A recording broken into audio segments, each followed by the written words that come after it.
तो ये तस्वीर आप देख रहे हैं, मॉस्को शहर में पूरी तैयारी है। रूस का दावा है कि यूक्रेन ने ड्रोन के जरिए पुतिन के आवास पर अटैक किया। इसके बाद रूसी आर्मी ने ड्रोन का पक्का इलाज ढूंढ लिया है। इस वक्त की एक और बड़ी खबर आपको बता दें, ड्रोन हमलों से बचने के लिए रूस ने अपनी तैयारी कर ली है। रूस ने लेजर बस डिफेंस सिस्टम को तैयार कर लिया है। 1 किलोमीटर दूर से ड्रोन को ये मार गिराता है। तो ये तैयारी रूस ने कर ली है अपने आप को सुरक्षित रखने के लिए, लेकिन एक तैयारी हमले की भी की है। और हमले की जो चेतावनी है बड़े सख्त लहजों में यूक्रेन को दे दी है कि अगर शांति चाहिए तो ट्रंप के पास जाओ, अगर आपको युद्ध चाहिए तो फिर हम बताते हैं कि युद्ध कैसे होता है। वेट कीजिए, हमें पता है कहां पर हमला करना है, कैसे हमला करना है, कहां पर नुकसान पहुंचाना है।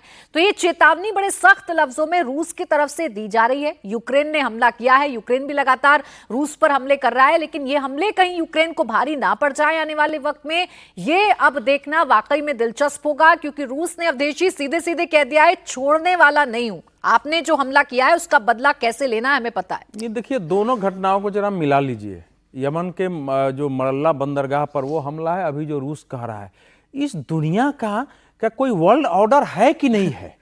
अब ये रूस का जो होगा सो होगा, इंटरनेशनल ऑर्डर कहां है इस समय? आखिर देखिए, यमन में ना ये एक रूस यूक्रेन के जैसा ही एक वार फ्रंट खुल गया है यूनाइटेड अरब अमीरात और सऊदी अरब के बीच, क्योंकि वहां हूती ईरान के समर्थक जो है उसके जो अलग विद्रोही गुट है, दोनों अलग अलग विद्रोही गुट को समर्थन दे रहे हैं। और इसने कहा था सऊदी अरब ने कि आपने वहां हथियार भेजा है इसलिए हमने मारा, उसने कहा नहीं, हथियार हमने भेजा ही नहीं है। तो वहां भी एक नया युद्ध का खुला। और ये आप स्थिति देखिए, अगर रूस के ऊपर अटैक होने की बात है 59-60, वहां के सरगेई लावारेव जो विदेश मंत्री हैं साहब, उन्होंने कहा कि रात में यूक्रेन की ओर से पुतिन के घर पर हमले की कोशिश हुई है, जिनको हमने जो है निष्फल कर दिया है, लेकिन अब हम इसका उत्तर देंगे। और उधर वो ट्रंप से बातचीत हो रही है। ट्रंप साहब जो है फ्लोरिडा में थे, जहां की इजराइल के प्रधानमंत्री पहुंचे हुए थे। वहां से उन्होंने कहा कि ये तो बहुत दुखद है, अगर ये हुआ है तो ये तो फिर शांति प्रयास के लिए बड़ा धक्का है, लेकिन हो सकता है नहीं भी हुआ हो। उन्होंने कहा है यह भी संभव है कि रूस एक दबाव बनाए रखने के लिए, एक अटैक करने के लिए, कि हम अटैक के लिए तैयार, एक बहाना बना रहा हो शांति से।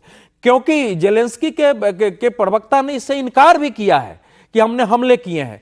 लेकिन अब रूस तो ठीक है इस समय, लेकिन मेरा यह पूछना है रूस से भी, हम लोग रूस से हमारे बहुत संबंध अच्छे हैं, कि आप इतने सालों से लड़ रहे हैं, ठीक है यूक्रेन नष्ट हो जाएगा, लेकिन उससे प्राप्त अभी तक क्या हुआ है? लास्ट में आपको भी जो चीज अभी तक क्या हुआ है प्राप्त? ये जो ब्लैक सी को लेकर के इतना, क्रीमिया को लेकर सारे है, वहां के मिनरल्स को लेकर है, कुछ क्षेत्रों को सुनिश्चित करना चाहते हैं, ये होगा क्या? ये कहां जाएगा ये?